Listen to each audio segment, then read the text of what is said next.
Welcome back to the Anti-Fragile Mindset. I'm your host, Christine Reeves-Bolesne. Today, we're talking about the ultimate pivot. And my guest today is a powerhouse from Tillsonburg, Ontario, who has done what very few athletes can. She transitioned from singles to pairs and then found her true home in ice dance. She recently returned from the Junior World Championships after capturing the silver medal at the Canadian National Championships with her partner, Nicholas Buelow. What many don't know is that Summer and I have been working together on her mindset training to navigate this exact journey. So please welcome the resilient Summer Homick. So, Summer, it's really great to have you on the podcast and sharing your amazing story to the audience. I want to welcome you. Thank you. I'm so happy to be here. Yeah, well, you have had quite a career in figure skating in such a short period of time and done things that, most skaters don't ever get a chance to do, from solo skater to pair skater to ice dancer. And you've managed to do everything so well. So let's start with tell the audience about how you first changed from a solo skater to a pair skater, the whirlwind of that first year being so successful, and then the complex age challenges. Yeah, I feel like my trajectory in the sport is a lot different than most people. But I started skating in the town of Tillsonburg when I was like 4 years old, and I skated there until I was 13. And my coach at the time, Penny Gelsma, got approached by Allison Purkis and said, I really think she should be a pair skater. And I have this boy here from Saskatchewan who is looking for a partner. And for the longest time, I denied it. I'm a super stubborn person and I didn't want to do it. I was like, I don't want to be a pair skater. Don't want to leave Tillsonburg. I want to stay here. So Penny, bless her heart, ended up coming to my house and talking to my parents and saying, this is a really good opportunity for her, and I think that she should take it. So I ended up doing the tryout, and I ended up getting called back and back and back, and it just ended up kind of clicking. And I all of a sudden was doing the drive to Brantford every day from Tillsonburg and training there with Marty. So Wow, that's great. It's very similar to my trajectory, going from a solo skater to a pair skater, and a little bit different in our stories as I had wanted to be a pair skater for as long as I could remember, but grew too fast, too soon, and never had the opportunity. So how did your coaches really help you navigate that pivot? Because it's a big deal, and I know the challenges. It's a big deal going from a solo skater to a pair skater. Yeah, I think now that I look back on it, like the biggest thing for me and the biggest takeaway is like all of those coaches and all of my coaches have had my best interest in mind, Like Penny didn't have to accept the pair opportunity, but she did because she knew that it was something that I could do and something I could succeed in. And Allison Purkis, reaching out to her and saying that she should try it, I think shows a lot of like, okay, they want the best for me, And I think that was like the biggest, like, oh my gosh, like they're really doing this for me and not for anyone else. And they're not putting themselves and their career as a coach first. They're putting me first. Yeah. So a lot of trust right off the bat. Yes, definitely. And I was coached by Penny for like, oh gosh, like 8 years, so it was a long time, and I had a good trust with her, and I knew that she wouldn't put me in a bad position ever. So Right. And so what happened to then sort of slow that career and for the next change? What happened at the end of that pair skating career? yeah, Marty and I were very successful our first year, being silver medalists at nationals, our first season together. Amazing. And then being named to junior worlds. Yeah, I think it was really a shock for both of us. And like, even for Marty, like he was like, I didn't expect that out of a girl who came from singles and didn't know a thing about pairs. But I loved it. And I think it shows a lot about the skating school, saying that I like always wanted to be at the rink. I always wanted to be in Brantford, and I always wanted to be lifted in the air. So yeah, and then we after that year, it was after Olympic season, and they changed the age for senior, and Marty was actually aging out of junior at the time. So we were kind of in this pickle, and we decided that okay, we'll do the first season together, and we'll see how like next year goes. But we can only stay domestic; we can't go international. And then after that season, we did well in senior, but we both knew, like we both can't go anywhere in this. So I think it's time that we split the partnership. And we split the partnership, and he was doing tryouts, and I decided to focus on singles for the year and just try and get better at that. And then maybe the next year have some more tryouts. And over that time, I grew a lot. And then all of a sudden, Marty found a new partner and it just didn't work out. It kind of fell through, and we ended up re-partnering up in the beginning of this September, like, and the beginning of the season as well. So it was like a big change. A lot of people don't do that, but because Yep. we've already skated together for 2 years, we knew where to pick up where we left off. Right, right. You had developed that sync. Yeah. And so what was the moment when you decided to get into dance? Well, it comes back to the pair story. I was still stubborn. I didn't want to do it. But it had been talked around for a while by another ice dance coach who told Allison Perkis she should really try dance. And I was like, no, that's ridiculous. I'm not going to be a dancer. I'm a pair skater. Um, and then Allie kind of just like, she just said, you just need to try it. Like you can't say no until you try it. Why Yep. don't you just do this tryout with this dancer and just skate with him? There's no commitments. It's just one day. And then I did that tryout and I was like, oh, like I kind of do like this. And I did actually a lot of dance tryouts. Allie, bless her heart, she worked so hard and like got in a hold with every other dance coach that she could think of in the world. And she was like, do you have any boys? Like she's new, but she just needs to try dance everywhere. And then I ended up trying out with Nick and I just kept coming back.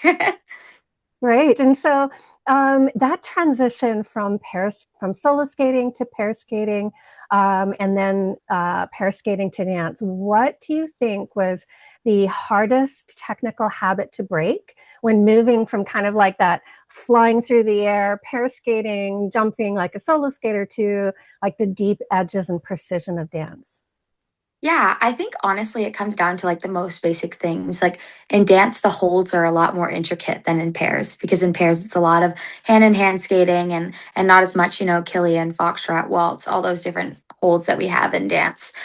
So that was a big one for me. And even just like the intricacy of your movements, like dance is so big there or big and out there, and like you don't notice it when you watch someone skate because it looks so easy. But it Right. in fact is not that easy. And it's very hard and very intricate. So that was a big adjustment for me. Right, right.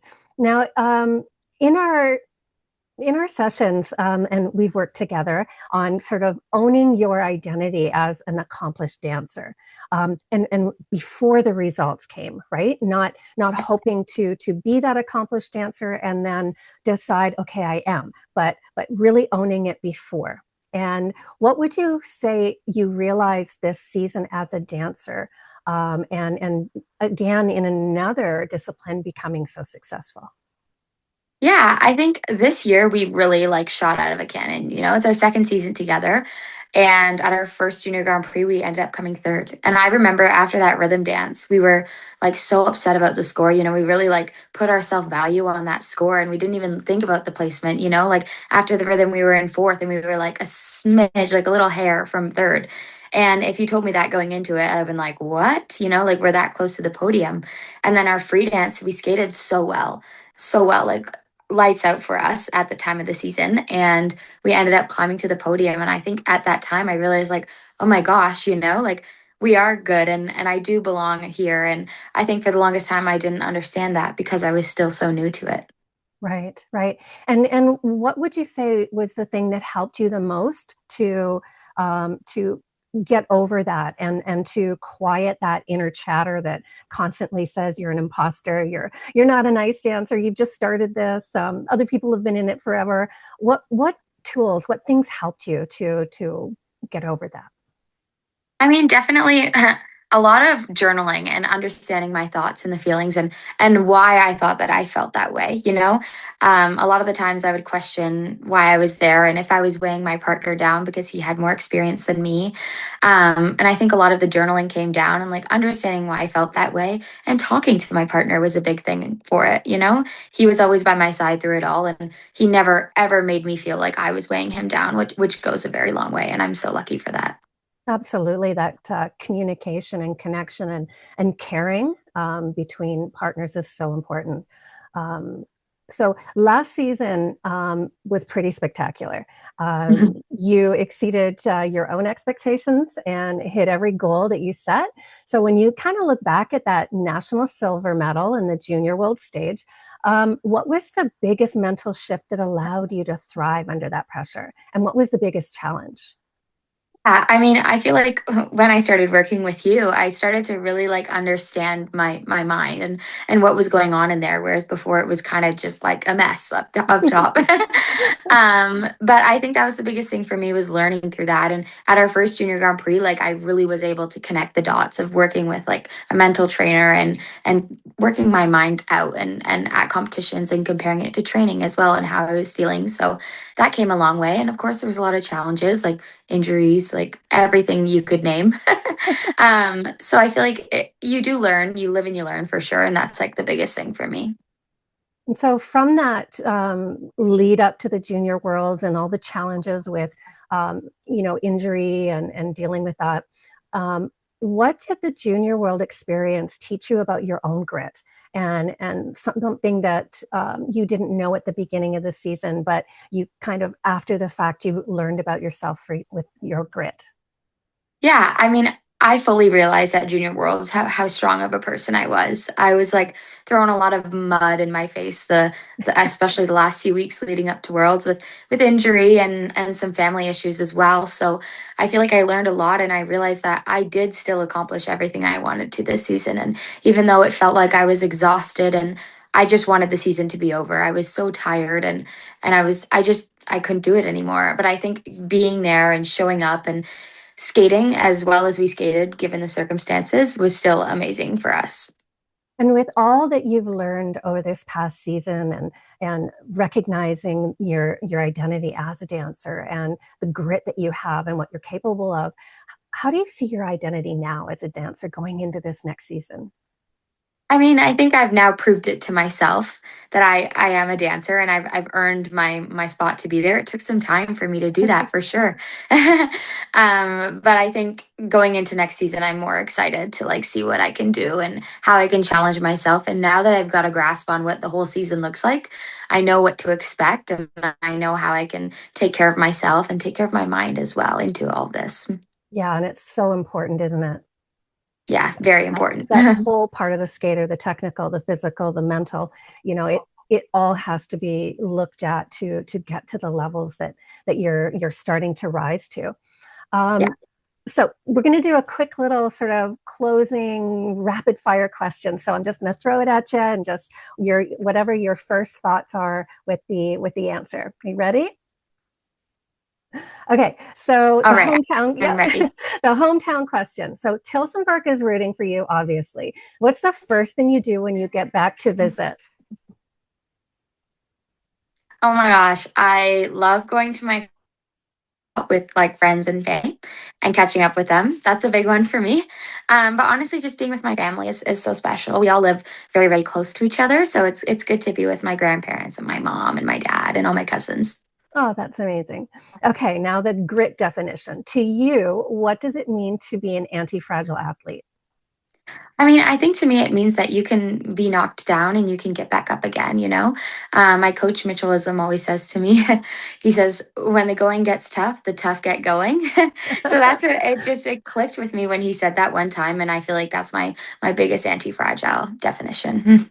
Excellent. Okay, and so future goals. So with that silver medal and lots of world appearances under your belt, what is the big goal, the big dream for this season? Definitely going to Junior Worlds again. That would be the main goal at the end of the season. But this year we're hoping to qualify for Grand Prix final, Junior Grand Prix final. We just missed it by a hair last season, which was disappointing, but also like, oh wow, we almost made it at the same time, you know? That was a shock for us. So definitely that and national champion, hopefully. Amazing, amazing. Well, Summer, I want to thank you so much for being so open and honest and willing to come and chat with us. What you're describing, with that imposter feeling when you're in a new discipline or a new career or anything where you're stepping into something different for the first time. It's something that so many people, and not just athletes, skaters, so many people kind of feel that at one time or another. And since we've worked on this together, I want to kind of share the specific tool that we used with our listeners, that identity anchor. Most people wait for the result to give them permission to feel like an expert. They think, okay, once I win the medal, then I'll be a champion, then I'll be a dancer, then people will look at me and accept me. But in that anti-fragile mindset, we kind of flip that, right? We are, you realize that your pair background wasn't a distraction. It was an asset that gave you strength in dance, in your new discipline. And claiming the identity first. You have to decide to be the dancer 6 a.m. practices long before judges see you.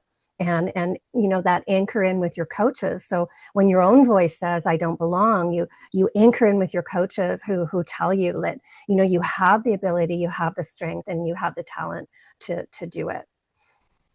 What do you think of that? Yeah, for sure.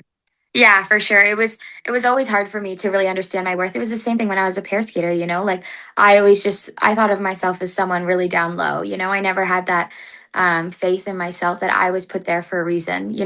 I think a lot of the times, and I'm sure I'm not the only one, people think, why would I be here? Like, am I really that deserving of it? And I really had to prove it to myself. Like, you're here for a reason. You became an ice dancer for a reason. Someone mentioned it to you for a reason. And I think that when I finally realized that and when I proved it to myself, like, yes, you do deserve it, is when I started to love it more. Yes, absolutely.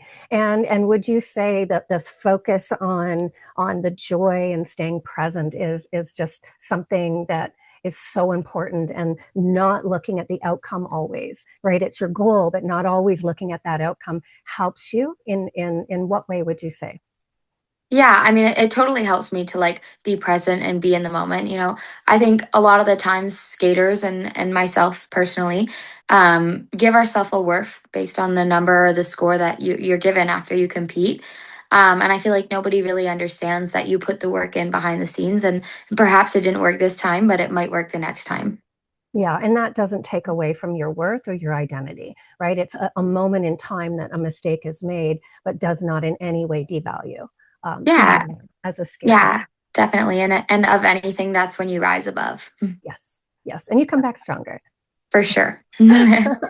Well, thank you so much, Summer. And just give our listeners a little something to look forward to, what's coming up on your plate.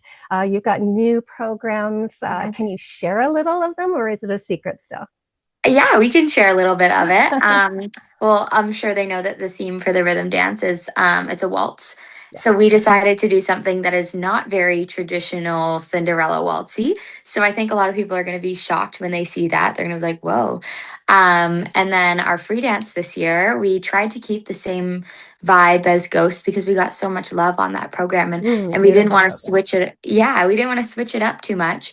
But we were also kind of in the midst of doing a tango, and we wanted to try tango. So we got the best of both worlds. And I'll leave it at that. Everyone else Okay. can keep imagining. Well, we can't wait to see it. If it's anything, even a little bit as good as last year's Ghost program, it's going to be spectacular. So can't wait to see it. Thank you. Thank you. Have a great week, and I hope we can get you on sooner. Thank you. For everyone listening, summer success is a perfect example of one of my favorite anti-fragile principles. Identity precedes the result. Most people think, once I win the medal, then I'll feel like a champion. But as Summer showed us this season, you have to decide to be the champion first. You have to own the identity of an accomplished dancer, pair skater, single skater, or even a high-performing business professional, while you're still in the grit of getting there. When you stop waiting for permission to be great, that's when the results finally show up. So this week's takeaway: identity is the engine, not the caboose. You don't get the result to become the person. You become the person to get the result. Summer is living proof that when you own your identity early, you don't just meet expectations, you exceed them.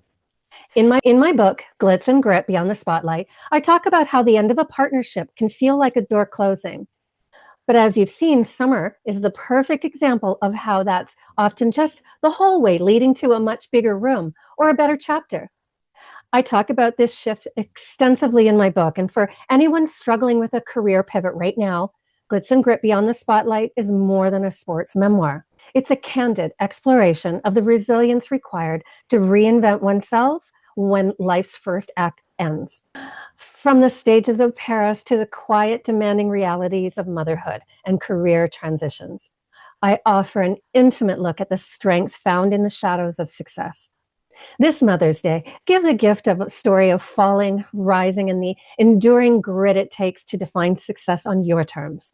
A perfect read for mothers, dreamers, and anyone navigating their own next act. This story of resilience is on sale in Kobo as a special thank you for Mother's Day. So check it out between May 7th and 13th on the Kobo platform. I'm Christine Reeves-Belesne. This is the Anti-Fragile Mindset. And until then, remember, you are more than your performance. You are more than your placement. And you are more than your last score. You are who you are becoming. See you next week.